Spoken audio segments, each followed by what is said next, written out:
and what MLMs have in common with destructive cults, though I don't consider them cults per se. I agree in principle, but I also disagree, because some MLMs are definitely cults. Crash. It's kind of full circle. The first video I ever did on this channel was about MLMs, and now I'm back. I did say back then that this was not going to turn into an anti-MLM channel, and that's still the case. Every episode I've done in between these has been about something different. They go by a lot of names, network or social marketing, direct selling, relationship sales, what else?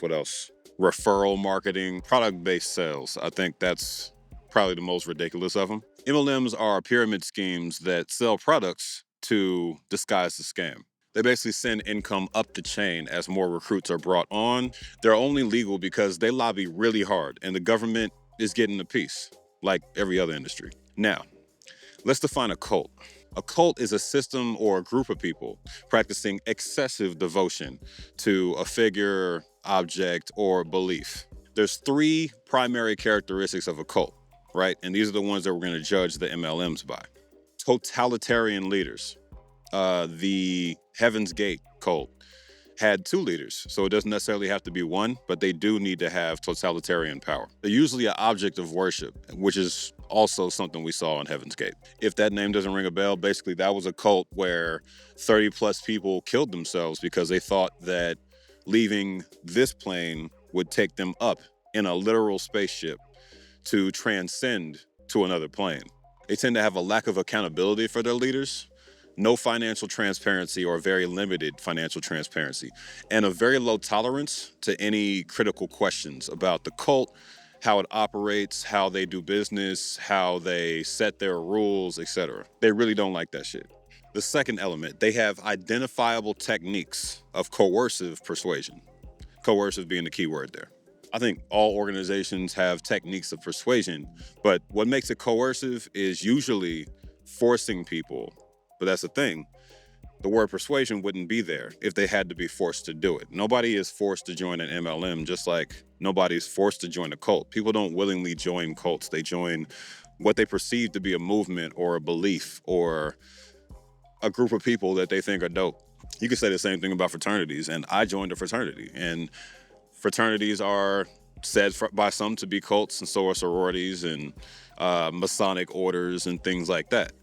If it's operated in a way that's coercive, then yeah, I think it fits the definition. What are some of these techniques? They isolate their members and penalize them for leaving. And they also encourage them to dishonor the family unit, basically to ostracize family, friends, loved ones, if they express any doubt about this thing they're doing. And lastly, the leader or leaders use these techniques to exploit or harm their followers. In some cults, that's abuse. In other cults, it's financial exploitation. Multi-level marketing companies are definitely engaging in financial exploitation. That's not even just my opinion. That's like a statistical fact. Over 96% of participants in MLMs lose money. Like, they don't gain a little bit of money and get exploited. They literally lose money. Y'all can call that a full-time job if you want to, but I don't. Now, what inspired me to make this video, I saw a Wired interview of Rick Allen Ross very recently. He's a deprogrammer, and basically what that means is he's the executive director of the nonprofit Cult Education Institute. And he was actually the only deprogrammer that worked with the Branch Davidians before the Waco siege. If y'all don't remember this or never watched anything on this, there's documentaries about the Branch Davidians and whatnot. Basically, they were a cult that holed themselves up in a big compound in Waco, Texas. And they had a standoff with the police for a very long time. And it ended up being a shootout. People died because they burnt the house down. He also forcibly deprogrammed some people, and he was acquitted of unlawful imprisonment after doing that to somebody in 1991. They were a member of the United Pentecostal Church International. And if y'all never heard of that cult, it was also pretty serious. Though he was acquitted on the criminal side, he was found liable on a civil suit and had to settle in 1995. It was originally from like many millions of dollars, but it got down to $5K and a bunch of free services that he had to provide. So he knows what he's talking about, but he might have gone a little too far more than once in his career. That's besides the point. We're focusing on the first part, him knowing what he's talking about. He's been working to get people to leave cults for decades. And so he has a lot of firsthand knowledge on how this goes down and what it takes to get people out of this situation. And what MLMs have in common with destructive cults, though I don't consider them cults per se, is that they rely on coercive persuasion and identifiable influence techniques to gain undue influence over participants to take advantage of them. Some MLMs are cults, by Rick's own definition. Almost all MLMs are private companies run by a family and started by one or two people. Are they totalitarian leaders? Absolutely. They make all the decisions. They call all the shots. They make sudden decisions without consulting people. They do under-the-table things. They pay people off. They hire family members. And I'm not making this shit up. These are all allegations in a lawsuit filed by Stuart McMillan against Monat, their former president.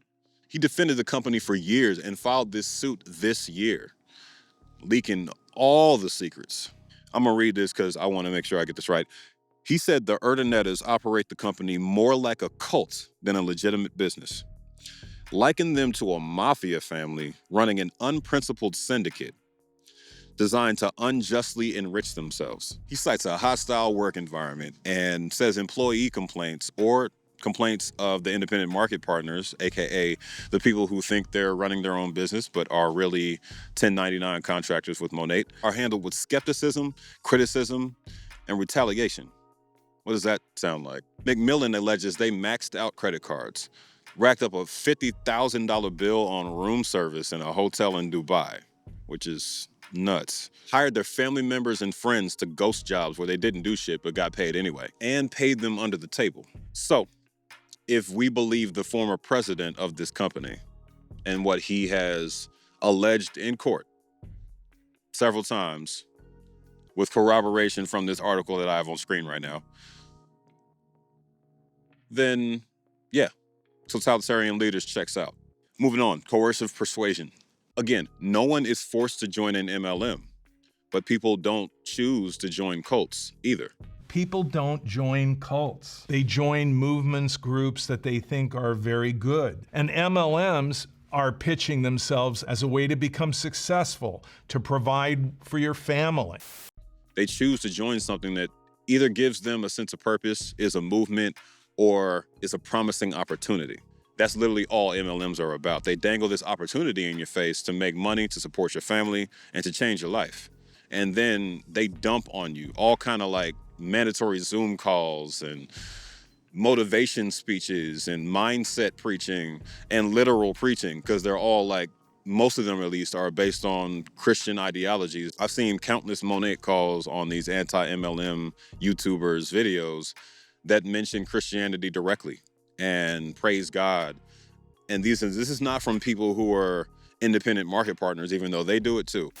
Of course, we believe that our body is the miracle and our body is the temple of the Holy Spirit. So these are not miracle supplements they're not replacing God's power in our lives. They're just supporting our body to function optimally.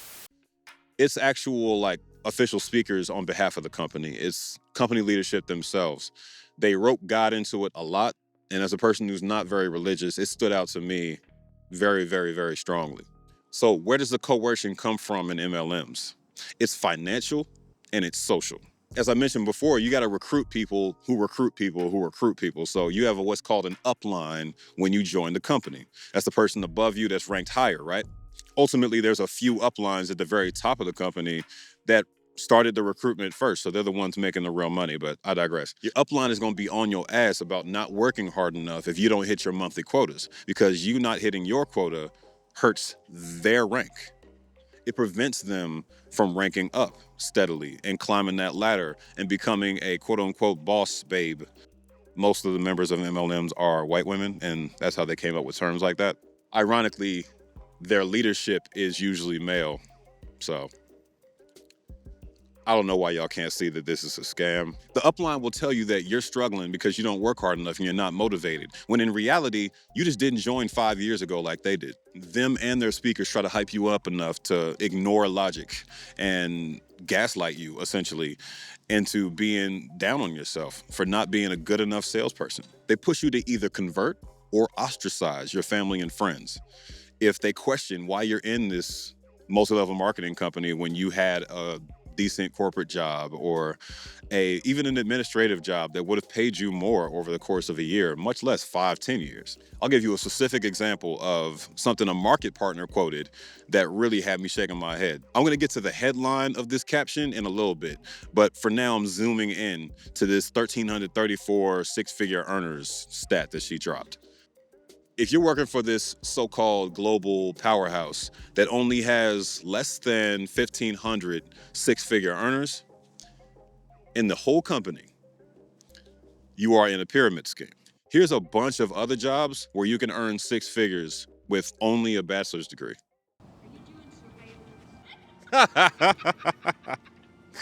Nah, I'm just shooting, I'm a YouTuber. Do you put them on TikTok too? Yeah, I do. Really? Yeah.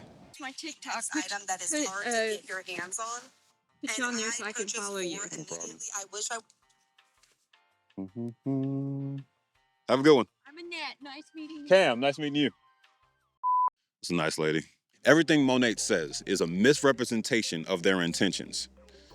They lie, they distort, and they gaslight everybody that works for them, including the senior leadership, apparently. They claim to be the #1 direct seller of premium hair care products in the world, based solely on recognition from an organization called Euromonitor International. I checked it out. I couldn't find the original article anywhere. Not a press release, nothing. The direct seller news, or whatever this site is called, is the original source of this statement. Where did Euromonitor even say this shit? I went on their site. I searched for Monat. At most, they have one mention in an article where they mention a specific product made by Monat, but they do not have anything on their site or on the Wayback Machine that shows that they ever posted anything giving them this title.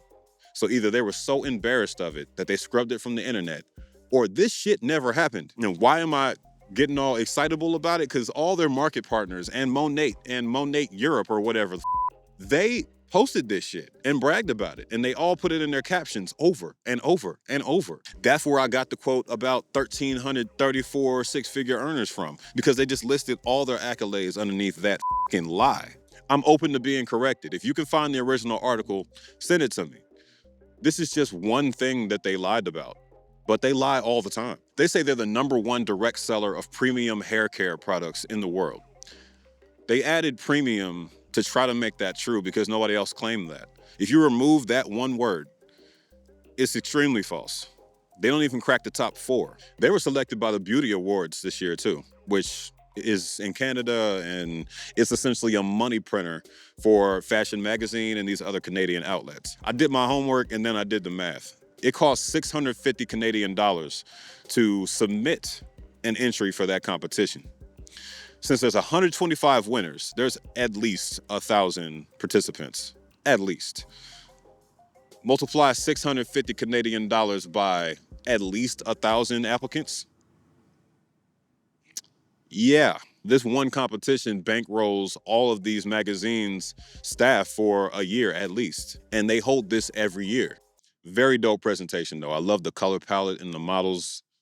Models are fly. This is some dope shit. Just because you win a competition that you pay to be in doesn't mean you're actually the best. That's not how this works. Monat's products might even be good. That's not even what I'm trying to say. A lot of people, market partners and reviewers on YouTube and stuff like that, they think that some of the products are good.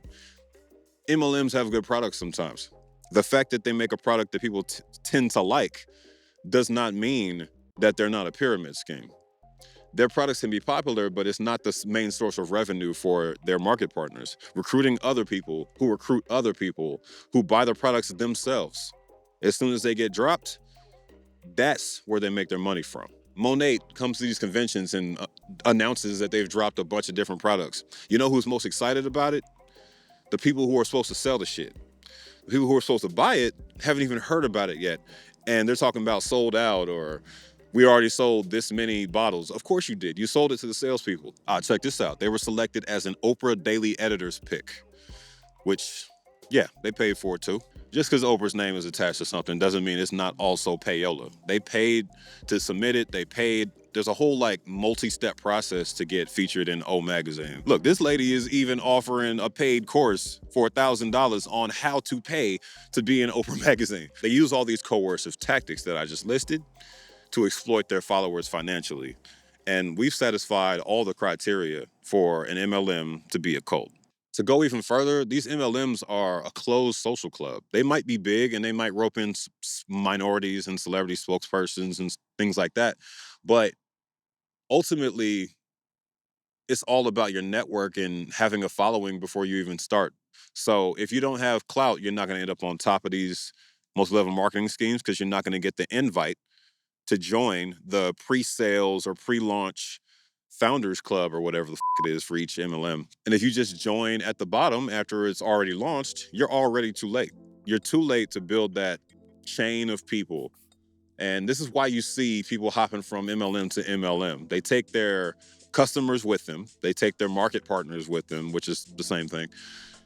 And because of all the clout they've built up, because of the pipeline of recruits they've already amassed, they're able to enter a new MLM like Olive Tree People or Lime Life, or I can go on, and bring all these people with them. This is business. This is cutthroat, ruthless business built on manipulating people. And ultimately, it's up to you to see the signs before it happens to you. Side note, y'all ever notice how there only seems to be one I got money haircut once Karen's hit a certain age? It's a great haircut. She looks great. But I see y'all. To bring this home, Monat CEO Ray Urdaneta, part of that Urdaneta crime family, essentially, dropped a video a couple days ago where he announced that Monat was creating a program called Power Start. All that is a new rank they've added to their pyramid at the bottom. When an MLM adds a rank at the bottom, it means they're desperate. It means their business is crumbling. Their finances are not very solvent at all, and they need an injection of quick cash. This new rank, called AMP or Associate Market Partner, enables people to join and really not accomplish anything before they rank up. And that allows everybody above them to add that to their monthly quotas and potentially rank up faster themselves. It makes people want to stay in a company that is crumbling before their eyes. There are hundreds of videos about Monat on YouTube. It is one of the worst, as all of them are when they get that big. And people have been bleeding out of that company, starting their own companies or going to other existing MLMs that are just getting started and claiming that these MLMs are so different and we're not like Monat and I couldn't deal with the toxic culture there, so I need to join this new one. Your MLM is not different. You are not an exception. It is a new company with a different skin running the same scam on the same people. MLMs have run out of people to convince or to persuade or trick a long time ago. They're recycling the same women over and over again, mostly women, to convince women that they also know and women that are desperate and women that are vulnerable to join this scam and profit off their losses, basically. Y'all can call that the perils of starting your own business if you want to, but they're not even doing that. You don't own the business. You can't control it. You can't do anything with that business. They can make a random decision and cut you off, kick you out the company, make you stop doing certain things. You don't even have control of your products, when they come out, how to launch them, none of that.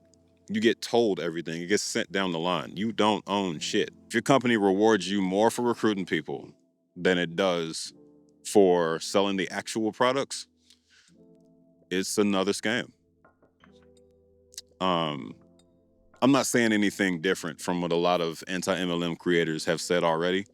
There's people who have built their entire YouTube presence around talking about just this thing. I don't know. I don't know how much efficacy this is going to have. A black man yelling into the void as opposed to essentially white women who used to be in these MLMs talking directly to the people who are in them now. I don't know if this would be the thing to jolt you awake. The first one I made a big splash because people had never seen somebody like me doing it in the way I was doing it. But what I will say is that I have a lot of experience in business at this point. I have experience in getting f***ed over. I have experience in people that I trusted doing me dirty and stabbing me in the back and having things going on behind the scenes that I didn't know about. And that's the case at every single company you join. You have to stop letting people on Zoom calls convince you to throw your life away and start a business that you don't own, that you don't control, that controls you. Force you to attend these Zoom calls every day, every other day, however often you have to attend them, to preach to you about mindset and motivation and the reasons you suck as a salesperson and you need to pick yourself up by the bootstraps. That's an American problem. This country has an issue with thinking that they accomplished everything by themselves, and that's not the case. Everybody needs help. Everybody. All these founders that tell you that they had an idea and they pursued it and they made it big on their own motivation and their own steam. And that's beyond MLMs. It's these red pill dudes. It's the Andrew Tates of the world. It's everybody you idolize, everybody you look up to. Nobody did it by themselves. So when they tell you that you need to do better, that you need to put more energy and more belief behind your operation in order to succeed, they are lying to you. They are gaslighting you. Please stop letting that happen to yourself. Pride is a hell of a drug. The sunk cost fallacy is a lot worse. It's never too late to wake up, to make a change, to start something legitimate and build that from the ground up. I'm keeping this one short so y'all can share it and make as much of an impact as possible on family, friends, associates you know that might be involved in this thing. Maybe they'll watch it, maybe they won't. I would even share it directly with them. Just share it. Because if there's anything I've learned by now is that MLM members see everything. I gotta go.